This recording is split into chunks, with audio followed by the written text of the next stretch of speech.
ঘুষ দিয়ে চাকরি নিলে তার বেতনের টাকা কি হালাল? যদি ও পরীক্ষায় ফার্স্ট হয়েছে তবুও টাকা লাগে তাহলে ও মাজলুম, তাছাড়া তার হারাম।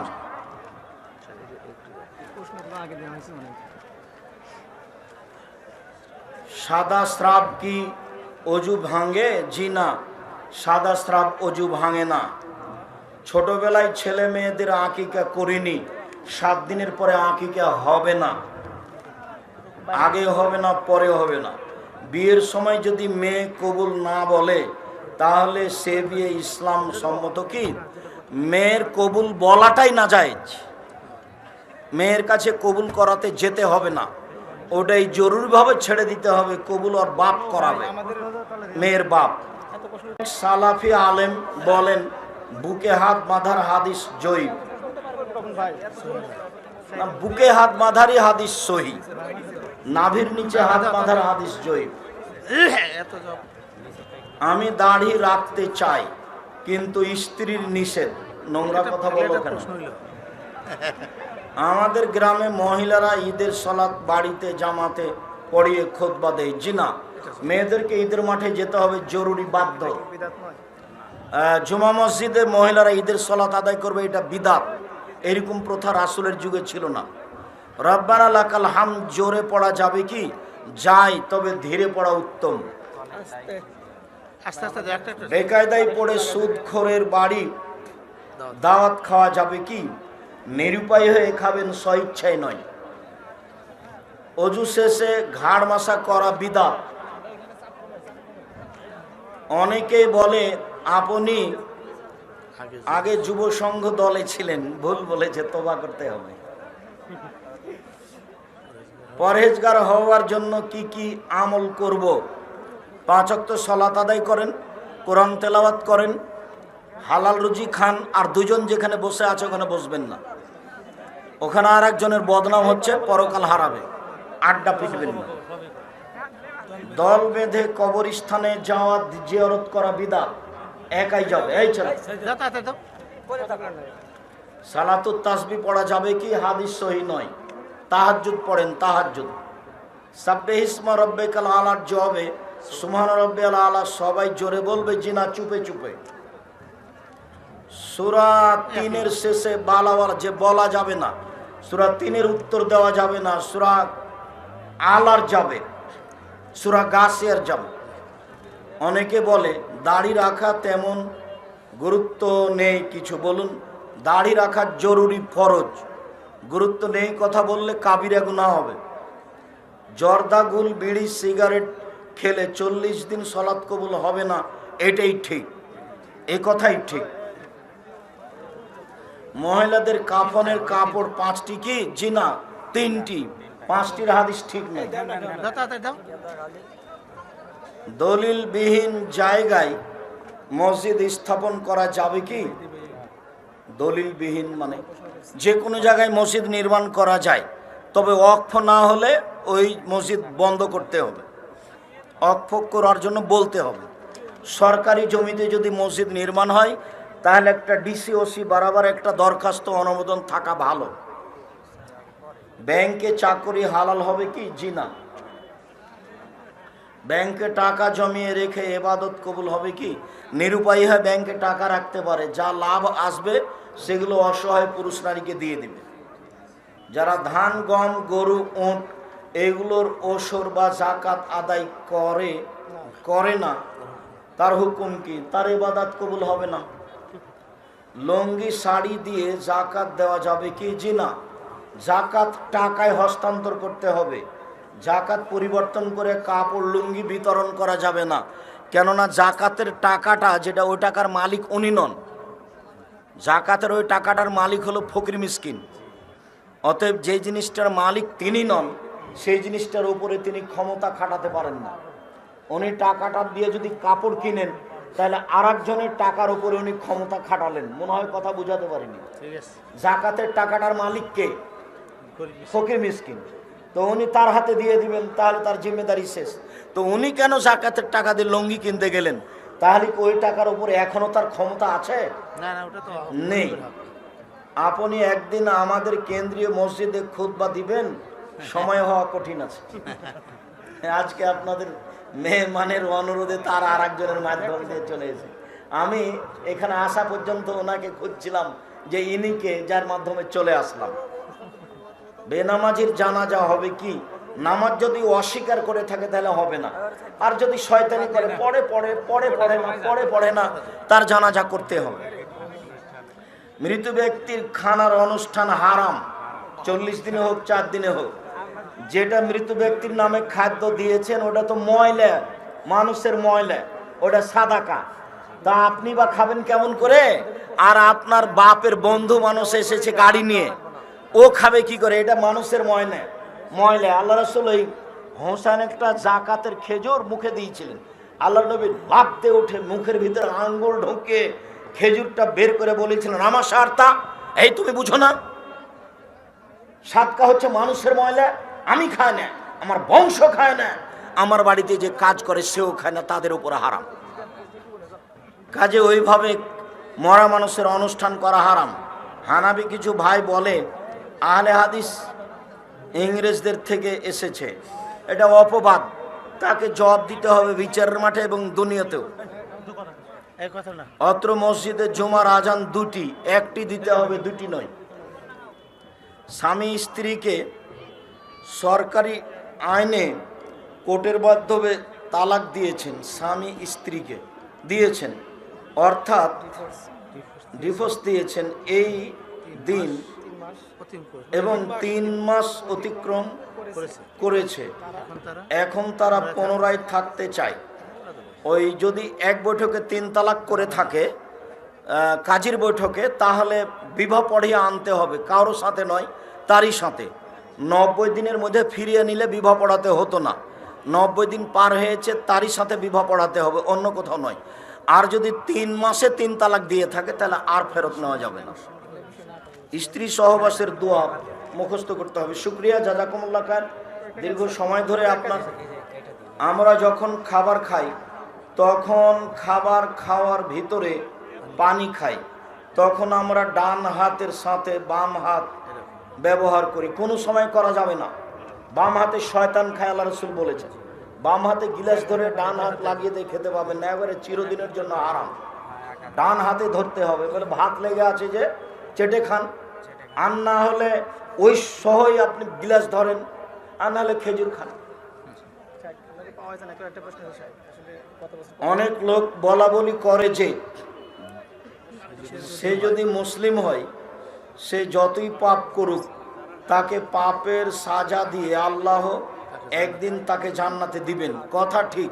তো মুসলিম আছে তো, এটা বাংলাদেশ মানে বিপদ সীমার উপর দেশ, শির কাছে শিরকে ইমান কেটে যায়, কখন যে কেটে গেছে।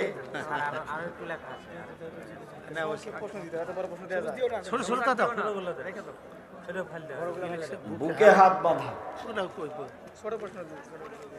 হুজুর, বিভিন্ন ধরনের মোবাইল গেম যেমন ফ্রি ফায়ার, পাবজি ইত্যাদি গেমগুলো ইসলামের দৃষ্টিতে চিরদিনের জন্য হারাম।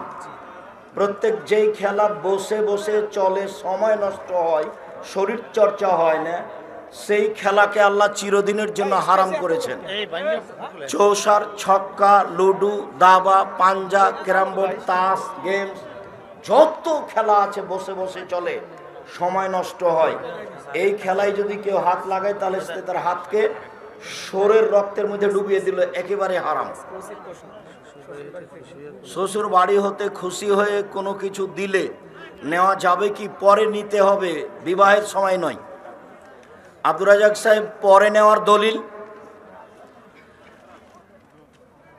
ফাতেমা রাসূল সাল্লাল্লাহু আলাইহি ওয়াসাল্লামের বাড়িতে গেছিলেন কাজের লোক চাইতে, তো আল্লাহর নবী বলেননি যে বিবাহের পরে কাজের লোক দেওয়া যাবে না, এই কথা তিনি বলেননি।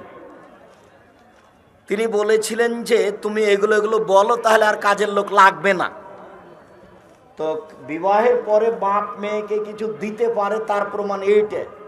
উনি যদি বলতেন সাবধান, বিবাহের পরে বাপের কাছে কিছু চাওয়া যাবে না, তাহলে এটা চিরদিনের জন্য হারাম হতো। বিবাহের সময়তে যা কিছু লেনদেন হয় তা যৌতুক, তবে চাপ দিয়ে শ্বশুরের কাছে কিছু আদায় করা যাবে না। মেশকাত শরীফে ব্যাখ্যা গ্রন্থ মেরকাতুল মাফাতি 3 নম্বর খণ্ড 1194 পৃষ্ঠায় আছে, ইবনে আব্বাস বলেন নবীজি 20 রাকাত তারাবি পড়েছেন। হাদিসটি জাল, ওটা 20 রাকাত তারাবি নয়, 20 রাত। 20 রাত ইমাম তারাবি পড়িয়েছিলেন। তুমি ওটাকে রাকাত ধরেছ, তোমার হুজুরও ধরেছে, ভুল হয়েছে। ইব্রাহিম আলাইহিস সালাম মুসলমানদের জাতির পিতা? জি না, ইব্রাহিম আলাইহিস সালাম মুসলমানদের জাতির পিতা নন। সবার জাতির পিতা আদম আলাইহিস সালাম। ইব্রাহিম আলাইহিস সালাম ধর্মের ব্যাপারে সবার গুরু, মানে সবার মূল ব্যক্তি। মুহাম্মদ সাল্লাল্লাহু আলাইহি সাল্লামের স্ত্রী খাদিজার বিবাহ কে পড়ান? কোনো প্রমাণ নেই। কেউ যদি প্রমাণ করে যে পড়িয়েছেন এই, তাহলে সেটা মিথ্যা হবে। কিভাবে বিবাহ হয়েছে? তাদের ওই আগের নিয়মে হয়েছে। জায়নামাজে যদি মসজিদের নকশা আঁকানো থাকে তাহলে সালাত হবে কি? সালাত হবে, নেকি কম হবে। ওই জায়নামাজ ব্যবহার করবেন না। যে জায়নামাজে কোনো প্রকার ছবি নাই, এক কালার, সিরাজগঞ্জ বাজারে গিয়ে বলবেন যে আমি এক কালার জায়নামাজ নেব, বাস ওইটা নেবেন, তাতে সালাত আদায় করবেন। মায়াতকে গোসল করানো ব্যক্তি বা কবর খননকারীকে ওয়ারিসদের পক্ষ থেকে খাওয়ানো যাবে কি? অসহায় মানুষের খাওয়াবেন। খাওয়াতে হবে মনে করলে গুনাহ হবে। ঘুষ না দিলে চাকরি হচ্ছে না। ইউটিউব এবং ওয়েবসাইট থেকে গুগল অ্যাডসেন্স এর টাকা ইনকাম, ও এটা সঠিক বেঠিক বোঝা যায় না। আপনি এখন বুঝেন কি না যে এটা কতদূর হারাম কতদূর হালাল? স্পষ্ট যদি হন যে এটা হালাল তাহলে খাবেন, যদি অস্পষ্ট হয় তাহলে তা হারাম। আমি নিজেও বুঝি না তার হালাল হারাম।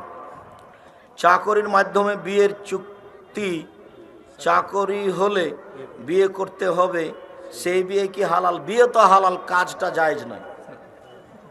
বিয়ে বাপের উপস্থিত দুজন সাক্ষী হলে বিবাহ জায়েজ।